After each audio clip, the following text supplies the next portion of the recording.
لبيك اللهم لبيك لبيك لا شريك لك لبيك إن الحمد والنعمة لك والملك لا شريك لك لبيك اللهم لبيك لبيك لا شريك لك لبيك إن الحمد والنعمة لك والملك لا شريك لك. Assalamualaikum warahmatullahi wabarakatuh. Nama saya Muhammad Arif Irfan bin Mas Fuad daripada DPHU 2018232001. Okey, di sini saya ingin menyatakan tentang ibadah haji bagi warga emas. Okey, pendahuluan dia ialah ibadah haji merupakan rukun Islam yang kelima. Walaupun ibadah haji ini hanya wajib untuk mereka yang mampu, namun kita sebagai orang Islam dan beriman wajib mempunyai niat dan keazaman untuk mengejarkannya, kerana ia juga merupakan salah satu rukun Islam. Haji ini menunjukkan perpaduan dan persaudaraan dalam kalangan Muslim serta penyerahan jiwa kepada Allah Subhanahu Wa Taala. Hukum menunaikan haji berdasarkan Al-Quran dan Hadis. Daripada Al-Quran, Bismillahirrahmanirrahim. Walillahi 'alan nasi hijjul baiti man istata'a ilaihi sabila. Maksudnya, dan Allah mewajibkan manusia mengerjakan ibadah haji dengan mengunjungi Baitullah, iaitu sesiapa yang mampu sampai kepadanya. Surah Ali Imran ayat 97. Okey, daripada hadis pula, ya bunayyal islamu ala khamsin syahadati an la ilaha illallah wa anna Muhammad Rasulullah wa iqamis solah wa ita'iz zakah wa saumi ramadan wa hajjal baiti lamina istata'a ilaihi sabila. Maksudnya, Islam diasaskan atas 5 perkara, iaitu bersaksi bahawa tiada Tuhan yang disembah melainkan Allah dan Muhammad itulah Rasulullah, mendirikan solat, menunaikan zakat, berpuasa pada bulan Ramadan dan mengerjakan haji ke Baitullah bagi mereka yang mampu mengerjakannya. Assalamualaikum, nama saya Muhammad Luqman bin Muhammad Nazri. Saya dari kelas 3C. Saya akan menerangkan tentang definisi. Definisi yang pertama iaitu warga emas. Yang pertama, individu yang telah bersara. Ini merujuk kepada takrifan dalam bidang ekonomi. Poin yang kedua, had umur tertentu. Poin ini pula berdasarkan kepada budaya sesebuah masyarakat. Yang ketiga pula, PBB pula mentakrifkan warga emas, iaitu individu yang berusia 60 tahun dan ke atas, mengikut ketetapan persidangan antarabangsa mengenai warga tua di Vienna pada tahun 1982. Ibadah haji bermaksud yang pertama, mengunjungi Baitullah di Makkah untuk melakukan ibadah pada waktu dan cara tertentu serta dilakukan dengan tertib. Yang kedua pula, rukun Islam kelima dan wajib ditunaikan. Oleh itu, umat Islam perlulah memahami segalanya tentang ibadah ini. Assalamualaikum warahmatullahi wabarakatuh. Nama saya Muhammad Dina Fitri bin Abu Bakar daripada kelas DPHU 3F dan metrik DHU 2020024733. Bagi video 1.4 ni, saya akan menerangkan tentang kewajipan menunaikan haji berdasarkan istata'ah. Definisi istata'ah iaitu kemampuan seseorang melakukan ibadah haji dan bukan hanya tertumpu kepada kemampuan wang ringgit semata-mata. Dalam Al-Fiqh Al-Manhaj muka surat 2 daripada 155 menyebut kemampuan mempunyai 2 jenis, iaitu kemampuan secara langsung dan secara tidak langsung. Dalam melaksanakan ibadah haji, salah satu perkara perlu diselesaikan dahulu menjadi kewajipan bagi haji ialah perlunya adalah istata'ah. Berdasarkan daripada sebuah hadis, apabila Nabi Muhammad SAW ditanya mengenai 5 istata'ah lisabilillah, iaitu lisabilillah, Rasulullah berkata, adanya bekalan yang mencukupi baginya menuju ke Mekah sehingga pulang.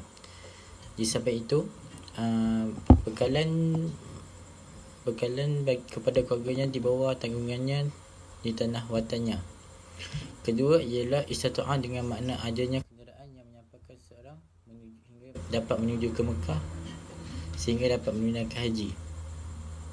Maksudnya seperti kapal terbang atau apa-apa kenderaan yang selesa saat yang sama, termasuk perjalanan menuju. Jenis kemampuan istita'ah. Jenis kemampuan ini ada dua, iaitu kemampuan secara langsung dan kemampuan secara tidak langsung. Okey. Yang kedua, secara langsung bermaksud seseorang itu tidak kira usianya mampu melaksanakan sendiri ibadah haji dan umrah disebabkan masih berupaya, iaitu mempunyai tubuh badan yang sihat, sanggup menempuh perjalanan dan melakukan kerja ibadah berkenaan tanpa mengalami kemudaratan dan kesulitan yang tidak mampu ditanganinya. Okey, yang ketiga, kemampuan secara tidak langsung bermaksud seseorang mukallaf yang memiliki harta mencukupi untuk mengupah orang lain mengerjakan haji bagi pihaknya, sama ada semasa dia hidup atau selepas meninggal dunia. Okey, saya akan menerangkan dalil-dalil berkaitan istita'ah bagi warga emas. Okey, dalam Al-Quran terdapat satu ayat menerangkan tentang istita'ah bagi warga emas. Dalam surah Al-Baqarah ayat 286 yang berbunyi, Bismillahirrahmanirrahim. La yukallifullahu nafsan illa wus'aha, laha ma kasabat wa 'alaiha maktasabat. Rabbana la tu'akhizna in nasina aw akhtana. Rabbana wa la tahmil 'alaina isran kama hamaltahu 'alal ladzina min qablina. Rabbana wa la tuhammilna ma la taqata lana bih. Wa'fu 'anna waghfir lana warhamna. Anta maulana fansurna 'alal qaumil kafirin. Okey, kat sini kita boleh tengok highlight dia adalah la yukallifullahu nafsan illa wus'aha, yang bermaksud Allah tak akan membebankan seorang melainkan dengan kesanggupannya. Okey, kalau kita faham ayat tu, maksud dia Allah ni dia Maha Pengasih dan Maha Penyayang lah. Allah tak akan bebankan seorang tu melainkan dengan kesanggupannya. Contohnya yang Allah tak bebankan adalah kita tengok dari segi solat. Solat, kalau seorang itu sakit, Allah bagi rusah. Allah boleh bagi dia solat untuk solat duduk, solat baring. Okay, kalau dari segi ambil wuduk, contoh tangan dia terbakar. Tangan dia terbakar, tak boleh kena air.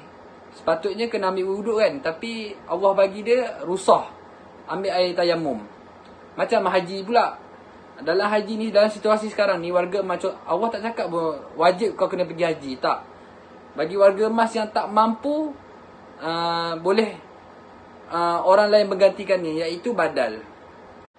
Okey, antara dalil-dalil berkaitan istita'ah bagi warga emas yang boleh kita lihat lagi adalah melalui hadis daripada Imam Bukhari dan Muslim, hadis sahih. Ada seorang wanita daripada kabilah Khams datang berjumpa dengan Rasulullah. Dia berkata, sesungguhnya kewajipan dari Allah atas hambanya adalah melakukan haji.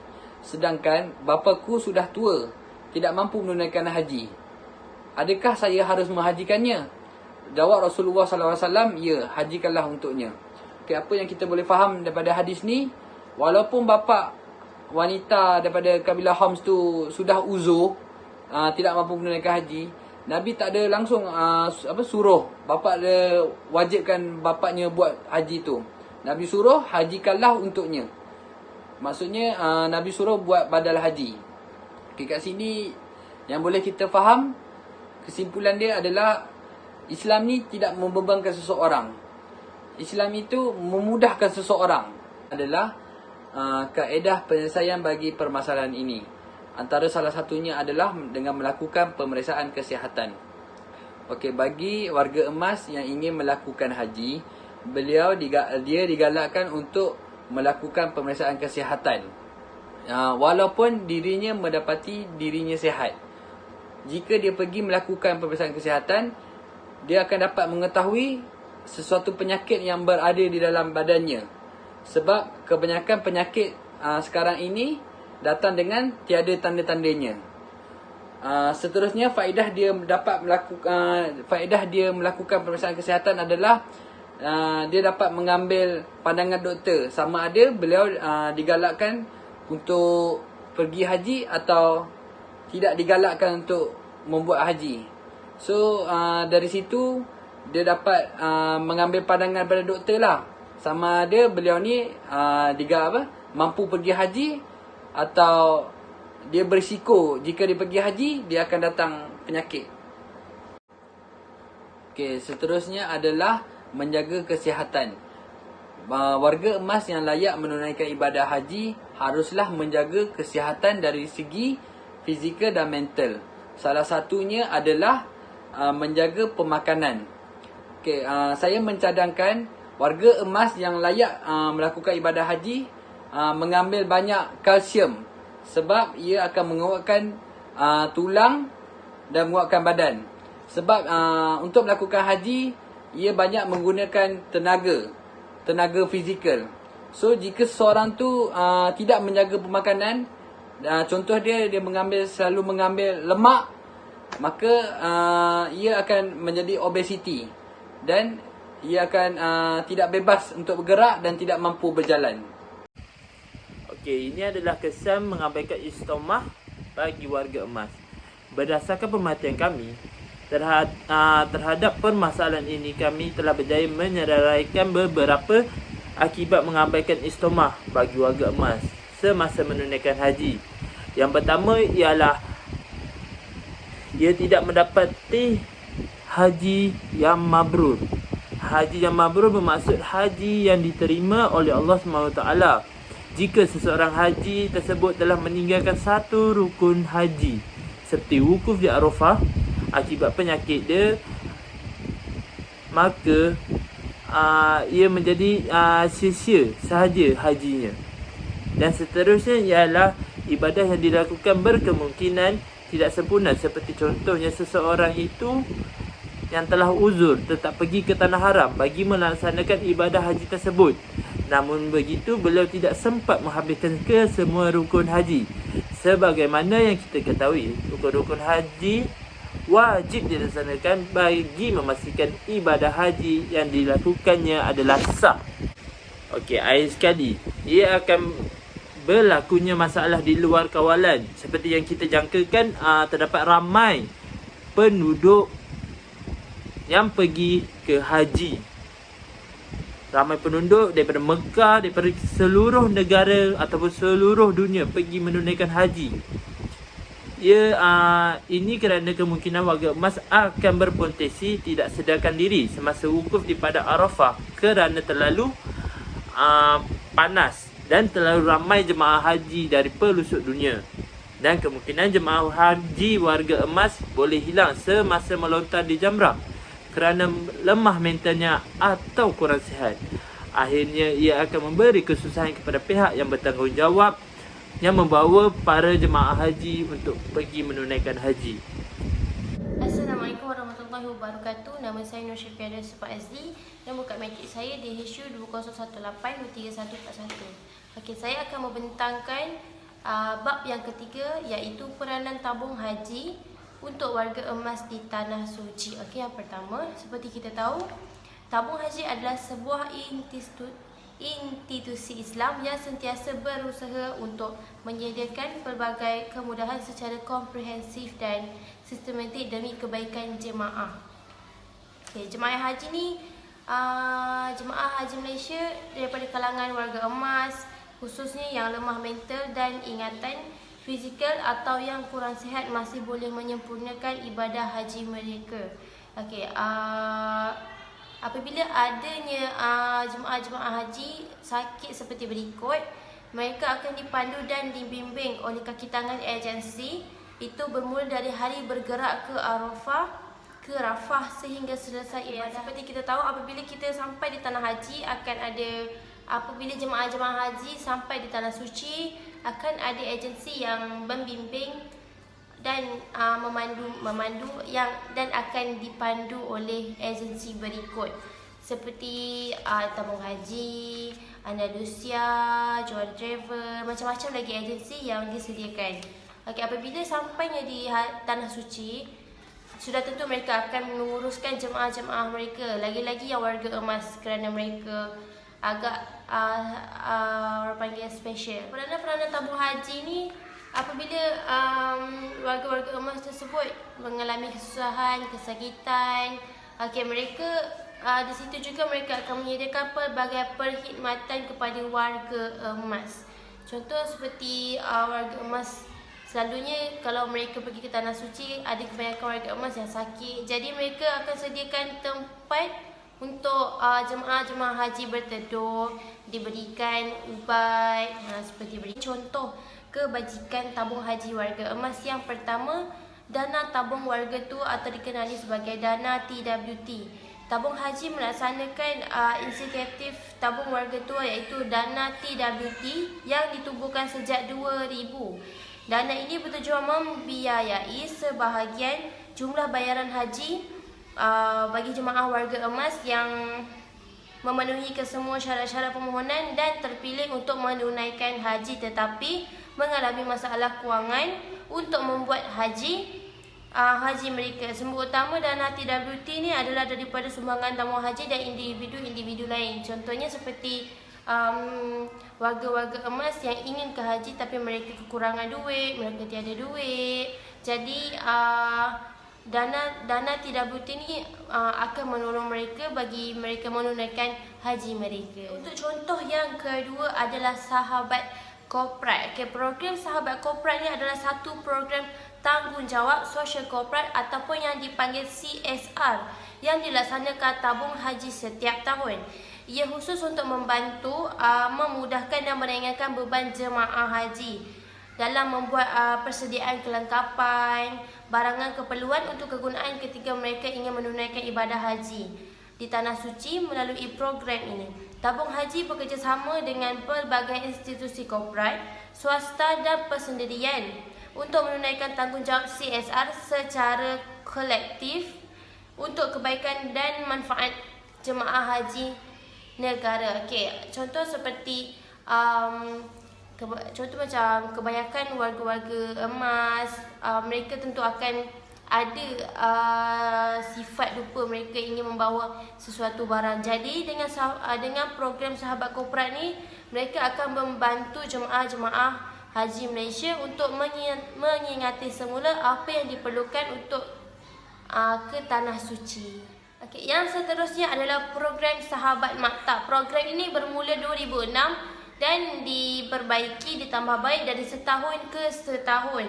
Okey, program Sahabat Maktab ni memainkan peranan penting dalam membantu tabung haji menyantuni Duyufur Rahman, iaitu tetamu Allah. Okey, lembaga tabung haji melantik hampir 400 sukarelawan dalam kalangan jemaah haji sebagai sahabat maktab yang berperanan membantu jemaah melancarkan operasi musim haji tahun-tahun seterusnya.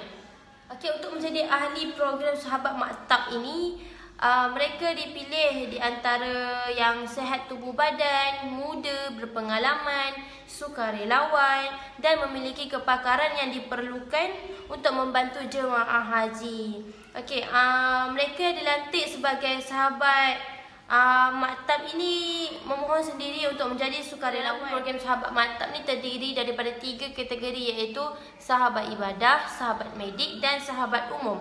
Okey, sahabat umum ni membantu jemaah haji untuk tugas umum, manakala sahabat medik membantu jemaah haji daripada bahagian ubatan, kesakitan, perubatan.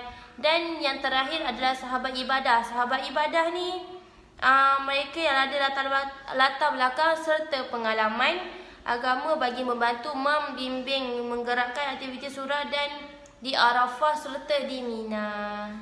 Okey, ini adalah penutup bagi golongan warga emas. Okey, menunaikan haji adalah kemuncak pengorbanan seseorang hamba terhadap Allah Subhanahu Wa Taala. Maka sudah tentu mempunyai ganjaran dan hikmah yang besar yang ingin direbut oleh semua orang. Maka kita sebagai umat Islam diwajibkan ingin menunaikannya di masa muda, kerana kita manusia tidak akan selamanya sihat. Maka berbuatlah ibadah haji jika berkemampuan dengan awal dan berkomitmen dalam tanggungjawab yang diberikan oleh Allah Subhanahu Wa Taala untuk sentiasa bersamanya. Terima kasih.